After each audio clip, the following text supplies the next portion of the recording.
ദുനിയാവിന്റെ പുറത്ത് വെച്ചുകൊണ്ട് നിങ്ങളെ കുറ്റപ്പെടുത്തിയ, നിങ്ങളെ ആക്ഷേപിച്ച, നിങ്ങളെ പരദൂഷണം പറഞ്ഞുകൊണ്ട് നടക്കുന്നവരുണ്ടോ?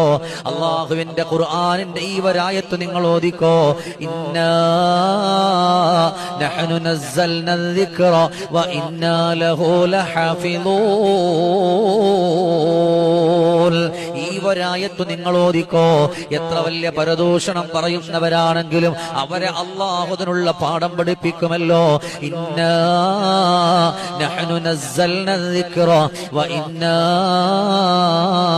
ലഹു ലഹാഫിളൂൻ. ഈ ഖുർആനിന്റെ ആയത്ത് നിങ്ങളുടെ ഹൃദയത്തിൽ കൊണ്ടുവാ. നിങ്ങൾ എപ്പോഴും ചൊല്ലിക്കോ. ആരെന്ത് പറഞ്ഞാലും, ആരെന്ത് കുറ്റപ്പെടുത്തിയാലും, ആരെന്ത് കളിയാക്കിയാലും ഈ പരിശുദ്ധമായ ഖുർആനിന്റെ ആയത്ത് അവരെ നേരിടുക തന്നെ ചെയ്യും. നമ്മളൊന്നും പറയാൻ പോകണ്ട, നമ്മൾ കുറ്റപ്പെടുത്താൻ പോകണ്ട, നമ്മൾ ആക്ഷേപിക്കാൻ പോകണ്ട. കാരണം നാളെ നമ്മൾ മരിക്കുമ്പോ നമുക്കൊരമലും കിട്ടാനില്ല.